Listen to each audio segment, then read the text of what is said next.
Welcome to Bengali exam study. আজ আমরা 14ই জানুয়ারি যে সমস্ত ইম্পর্টেন্ট কারেন্ট অ্যাফেয়ার্স আছে সেগুলো নিয়ে ডিসকাস করব। প্রতিদিন মর্নিং আমরা আমাদের এই কারেন্ট অ্যাফেয়ার্সের ভিডিও আপলোড করি। তোমরা যদি কন্টিনিউ আমাদের এই ভিডিওটি দেখো, কারেন্ট অ্যাফেয়ার্স রিলেটেড সমস্ত কম্পিটিটিভ এক্সামে তোমাদের আর কোনো প্রবলেম থাকবে না। এই ভিডিওটিতে আমরা কারেন্ট অ্যাফেয়ার্সের প্রশ্ন অ্যান্সার নিয়ে ডিটেলসে ডিসকাস করি। এই ভিডিওর পিডিএফ লিঙ্ক তোমরা ডিসক্রিপশন বক্সে পেয়ে যাবে এবং ডিসক্রিপশন বক্সে আমাদের ফেসবুক পেজের লিঙ্ক দেওয়া আছে এবং টেলিগ্রাম চ্যানেলেরও লিঙ্ক দেওয়া আছে। সেখান দিয়ে তোমরা আমাদের সাথে যুক্ত হতে পারবে এবং তোমাদের কোনো প্রশ্ন সম্পর্কে কোনো ডাউট থাকলে তোমরা কমেন্ট বক্সে জানাবে, আমরা তার অ্যান্সার অবশ্যই জানাবো। তো চলো আজকের ভিডিও শুরু করা যাক। কারেন্ট অ্যাফেয়ার্সের প্রথম প্রশ্ন আছে, সম্প্রতি অ্যালবি মর্কেল সন্ন্যাস নিয়েছেন, তিনি কোন খেলার সাথে যুক্ত ছিলেন? অ্যালবি মর্কেল ক্রিকেট খেলার সাথে যুক্ত ছিলেন। অপশন নম্বর এ এর সঠিক অ্যান্সার। তিনি ছিলেন একজন সাউথ আফ্রিকান ক্রিকেটার যিনি সম্প্রতি সমস্ত ক্রিকেট দিয়ে সন্ন্যাস গ্রহণ করেছেন। ইনি হচ্ছেন অ্যালবি মর্কেল, যিনি সম্প্রতি সমস্ত ক্রিকেট দিয়ে সন্ন্যাস গ্রহণ করেছিলেন। এবং ইনি যেহেতু সাউথ আফ্রিকার ক্রিকেট ছিলেন, ম্যাপে দেখো সাউথ আফ্রিকা। সাউথ আফ্রিকার ক্যাপিটাল, সাউথ আফ্রিকার মোট 3টি ক্যাপিটাল কী কী? কেপ টাউন, প্রেটোরিয়া এবং ব্লেমফন্টেন। সাউথ আফ্রিকার কারেন্সি সাউথ আফ্রিকান র্যান্ড এবং প্রেসিডেন্ট সাইরেল রামাফোসা। চলো নেক্সট প্রশ্ন। 2018 ইআইইউ ডেমোক্রেসি ইন্ডেক্সে ভারত কোন স্থানে রয়েছেন? 2018 ইআইইউ ডেমোক্রেসি ইন্ডেক্সে ভারত রয়েছেন 42তম স্থানে। অপশন নম্বর ডি এর সঠিক অ্যান্সার। এখানে এসছে ডেমোক্রেসি এবং ইআইইউ। ডেমোক্রেসির অর্থ কি? ডেমোক্রেসির অর্থ হচ্ছে জনসাধারণ দ্বারা যেখানে নির্বাচন করা হয় সেটাকেই বলা হয় ডেমোক্রেসি দেশ, এবং বিশ্বের সবচেয়ে বড় ডেমোক্রেসি দেশ হচ্ছে ভারত। এবার দেখো এখানে এসে ইআইইউ। ইআইইউ এর ফুল ফর্ম কি?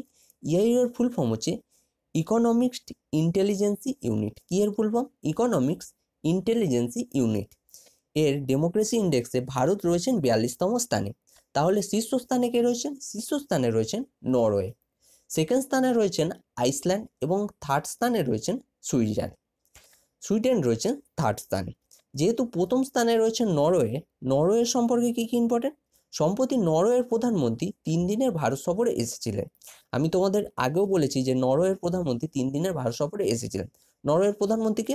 নরওয়ের প্রধানমন্ত্রী এর্না সোলবার্গ, যিনি 3 দিনের ভারত সফরে এসেছিলেন। নরওয়ের ক্যাপিটাল ওসলো, এর কারেন্সি নরওয়ে ক্রোন। এই প্রশ্নটা দিয়ে আমরা এতটাই জানতে পারি। আজকের ভিডিওর টার্গেট 200 লাইক। ভিডিওটি ভালো লাগলে নিচে লাইক বাটন আছে, অবশ্যই লাইক করো, কারণ তোমরা লাইক করলে আমরাও উৎসাহিত হই। চলো নেক্সট আছে তোমাদের জন্য টেস্ট অ্যান্ড রিভিশনের 5টি প্রশ্ন। তোমাদের টেস্ট হয়ে যাবে এবং রিভিশনও হয়ে যাবে এবং তোমরা বুঝতে পারবে পরীক্ষার জন্য তোমরা কতটা প্রিপেয়ার হয়ে আছো।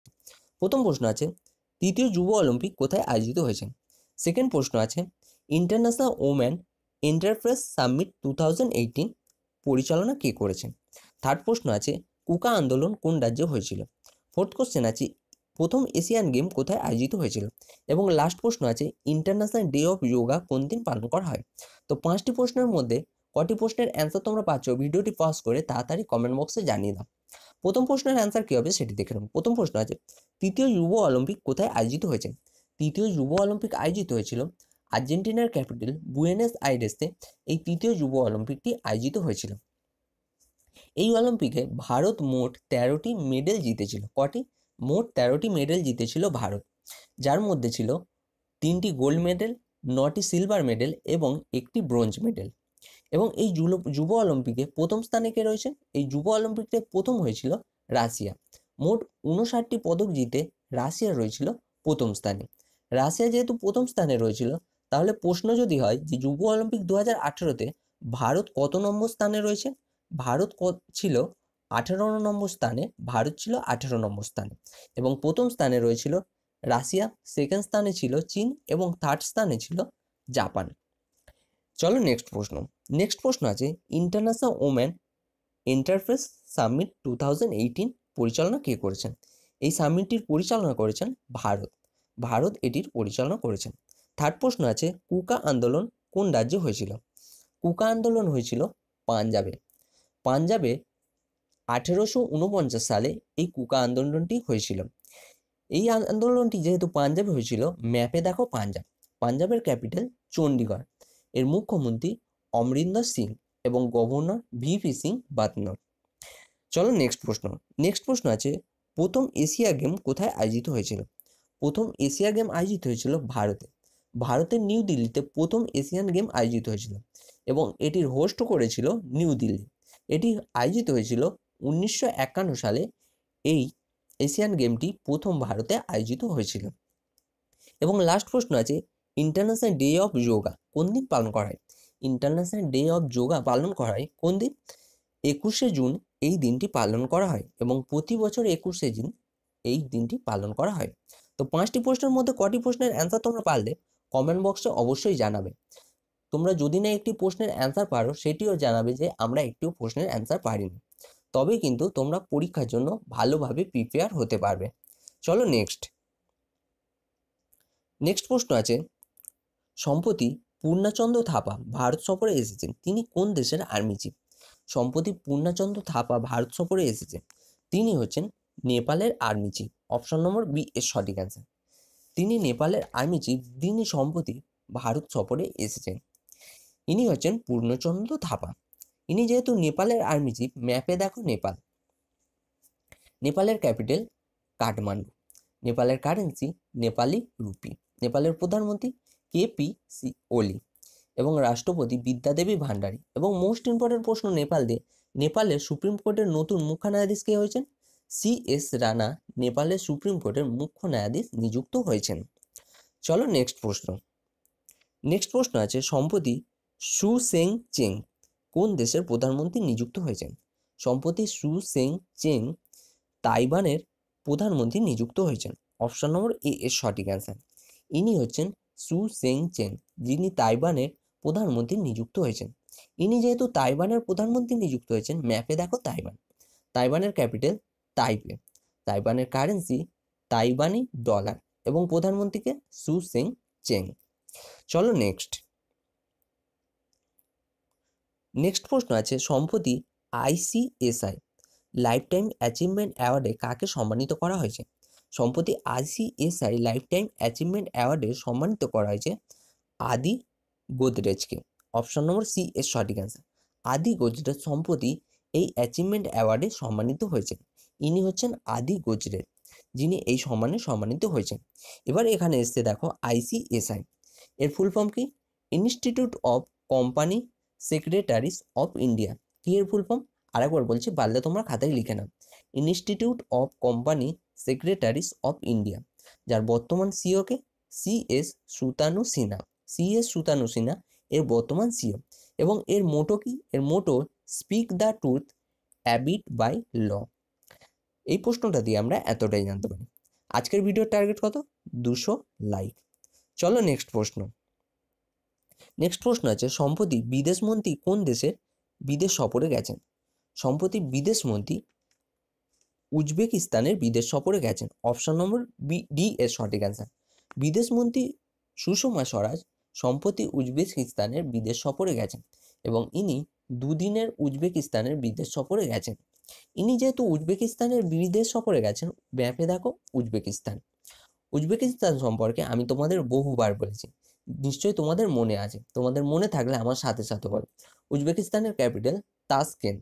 এর কারেন্সি উজবেকিস্তান সোম এবং প্রেসিডেন্ট S মির্জো। চলো নেক্সট প্রশ্ন আছে, সম্প্রতি দেশের উচ্চতম শিবলিঙ্গ কোথায় স্থাপিত হয়েছে? দেশের উচ্চতম শিবলিঙ্গ স্থাপিত হয়েছে কেরালে। অপশন নম্বর এ এর সঠিক অ্যান্সার। কেরালের তিরুবনন্তপুরমে দেশের উচ্চতম শিবলিঙ্গ স্থাপিত হয়েছে। এই শিবলিঙ্গটি 111.2 ফুট উঁচু এবং এটি যেহেতু কেরালে স্থাপিত হয়েছে, কেরাল স্থাপিত হয়েছিল 1956-এ। মানে 1956-এ কেরাল ভারতের রাজ্য হিসাবে স্বীকৃতি অর্জন পেয়েছিল। এবং কেরালের ক্যাপিটাল কি? তিরুবনন্তপুরম, যার মুখ্যমন্ত্রী পিনারাই বিজয়ন, গভর্নর P শাস্ত্রশিবম। এবং কেরালে অবস্থিত সাইলেন্ট ভ্যালি ন্যাশনাল পার্ক, যেটি স্থাপিত হয়েছিল 1984-তে। এই প্রশ্নটা থেকে আমরা এতটাই জানতে পারি। চলো নেক্সট প্রশ্ন আছে, সম্প্রতি রিনিউয়েবল এনার্জির জন্য ভারত কোন দেশের সাথে MOU স্বাক্ষর করেছে? রিনিউয়েবল এনার্জির জন্য ভারত ফ্রান্সের সাথে একটি MOU স্বাক্ষর করেছেন। অপশন নম্বর বি এর সঠিক অ্যান্সার। এখানে দেখো 3টি টার্ম এসেছে, রিনিউয়েবল এনার্জি, MOU এবং ফ্রান্স। রিনিউয়েবল এনার্জি বলতে সোলার এনার্জি, যেটাকে বলে সোলার সিস্টেমের মাধ্যমে যে এনার্জি সঞ্চিত হয় সেটিকেই বলা হয় রিনিউয়েবল এনার্জি। এবং এমওইউ এর ফুল ফর্ম কি? Memorandum of understanding. এবার এখানে এসছে ফ্রান্স।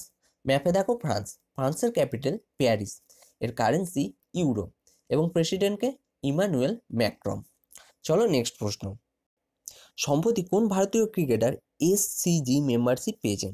সম্প্রতি এসসিজি মেম্বারশিপ পেয়েছেন দুই ভারতীয় ক্রিকেটার, দুজন কে? বিরাট কোহলি এবং রবি শাস্ত্রী। এই দুজন এসসিজি মেম্বারশিপ পেয়েছেন। অপশন নম্বর ডি এর সঠিক answer, both A and C এর সঠিক অ্যান্সার। এবার এখানে এসছে এসসিজি, এর মানে কি? Sydney cricket ground. সম্প্রতি সিডনি ক্রিকেট গ্রাউন্ড মেম্বারশিপ পেয়েছেন বিরাট কোহলি এবং রবি শাস্ত্রী, এবং এর আগে সচিন তেন্ডুলকারও এই মেম্বারশিপ পেয়েছিল। চলো নেক্সট প্রশ্ন আছে, সম্প্রতি আম্মা ঘরে এলইডি যোজনা কোন রাজ্য শুরু করেছে? সম্প্রতি আম্মা ঘরে এলইডি যোজনা শুরু করেছেন উড়িষ্যা। অপশন নম্বর সি এর সঠিক অ্যান্সার। উড়িষ্যা সম্প্রতি এই যোজনা শুরু করেছে। এই যোজনার অন্তর্গত উড়িষ্যাতে মোট 55 লাখ পরিবারকে, প্রত্যেক পরিবারকে 4টি করে এলইডি বাল্ব ফ্রিতে দেওয়া হবে। এটিই হচ্ছে আম্মা ঘরে এলইডি যোজনা। সম্প্রতি উড়িষ্যা আরও কিছু যোজনাও শুরু করেছিল। সেই যোজনাগুলো কি? যেমন শুরু করেছিল মিশন শক্তি যোজনা, উড়িষ্যা শুরু করেছিল। পিঠা যোজনা শুরু করেছিল উড়িষ্যা। কালিয়া যোজনা শুরু করেছিল উড়িষ্যা। এবং সৌর জলনিধি যোজনাও শুরু করেছিল উড়িষ্যা। উড়িষ্যা অনেকগুলি যোজনা শুরু করেছিল, সেই জন্য উড়িষ্যা কিন্তু পরীক্ষার জন্য খুবই ইম্পর্টেন্ট। এবার এখানে এসছে উড়িষ্যা দিয়ে আরেকটি প্রশ্ন হয়ে থাকে যে বিশ্বের দীর্ঘতম বাঁধ কোথায় অবস্থিত? বিশ্বের দীর্ঘতম বাঁধ উড়িষ্যাতে অবস্থিত। সেই দীর্ঘতম বাঁধ কোনটি? হীরাকুদ বাঁধ উড়িষ্যাতে অবস্থিত, যেটি বিশ্বের দীর্ঘতম বাঁধ এবং এটি মহানদীর উপর অবস্থিত। এই প্রশ্নটা দিয়ে আমরা এতটাই জানতে পারি। চলো নেক্সট প্রশ্ন আছে, সম্প্রতি এনএইচআরসি এর মহাসচিব কে নিযুক্ত হয়েছেন? এনএইচআরসি এর মহাসচিব নিযুক্ত হয়েছেন জয়দীপ গোবিন্দ। অপশন নম্বর এ এর সঠিক অ্যান্সার। জয়দীপ গোবিন্দ সম্প্রতি এনএইচআরসির মহাসচিব নিযুক্ত হয়েছেন। ইনি হচ্ছেন জয়দীপ গোবিন্দ। এবার এখানে এসছে এনএইচআরসি এর ফুল ফর্ম কি? ন্যাশনাল হিউম্যান রাইটস কমিশন, যেটি স্থাপিত হয়েছিল 1993-তে। এর হেডকোয়ার্টার নিউ দিল্লিতে অবস্থিত এবং এর বর্তমান চেয়ারম্যানকে এইচ.এল. দাত্তু এর বর্তমান চেয়ারম্যান। চলো নেক্সট আছে তোমাদের জন্য লাস্ট ভিডিওর কোশ্চেন অ্যান্সার। লাস্ট ভিডিওই তোমাদের জন্য দুটি প্রশ্ন ছিল। দুটি প্রশ্ন কি ছিল? সম্প্রতি কাকে African football player of the year রূপে সম্মানিত করা হয়েছে? সম্প্রতি African football player of the year রূপে সম্মানিত করা হয়েছে মোহাম্মদ সালাহকে। এবং আরেকটি প্রশ্ন ছিল, সম্প্রতি ভারত কোন দেশের পাসারগড় ব্যাংকে মুম্বাইতে শাখা খোলার অনুমতি দিয়েছেন? ভারত ইরানের পাসারগড় ব্যাংকে মুম্বাইতে শাখা খোলার অনুমতি দিয়েছেন। অপশন নম্বর এ এর সঠিক অ্যান্সার। দুটো প্রশ্নেরই প্রায় সবাই সঠিক অ্যান্সার দিয়েছ। চলো নেক্সট আছে তোমাদের জন্য কোশ্চেন অফ দি ডে প্রশ্ন। কোশ্চেন অফ দি ডে প্রশ্ন আছে, সম্প্রতি ম্যাসিডোনিয়ার নতুন নাম কি রাখা হয়েছে? 4টি অপশান আছে, যেটি সঠিক অ্যান্সার হবে সেটি তোমরা কমেন্ট বক্সে জানাবে। আর এই প্রশ্নটা সম্পর্কে তোমরা যদি ডিটেলসে জানো অবশ্যই ডিটেলসে জানাবে, কারণ ডিটেলসে জানালে তোমাদের রিভাইজ হয়ে যাবে এবং তোমাদের মনেও থাকবে। ভিডিওটি তোমাদের ভালো লাগলে নিচে লাইক বাটন আছে, লাইক করবে, কারণ তোমরা লাইক করলে আমরা উৎসাহিত হই। এবং শেয়ার করলে অন্যান্য স্টুডেন্টদেরও হেল্প হবে। আর তোমরা যদি আমাদের চ্যানেলে নতুন হয়ে থাকো, নিচে দেখো লাল মতো সাবস্ক্রাইব বাটন আছে, সাবস্ক্রাইব করে নেবে এবং লেটেস্ট ভিডিওর আপডেট পাওয়ার জন্য পাশে থাকা বেল আইকনটিতে অবশ্যই ক্লিক করে দেবে, কারণ বেল আইকনে ক্লিক করলে তবেই কিন্তু আমাদের ভিডিও আপলোডের সাথে সাথে তোমাদের কাছে নোটিফিকেশান পৌঁছবে। তো আজকের মতো ভিডিও এই পর্যন্তই, আবার কালকে দেখা হবে। ধন্যবাদ।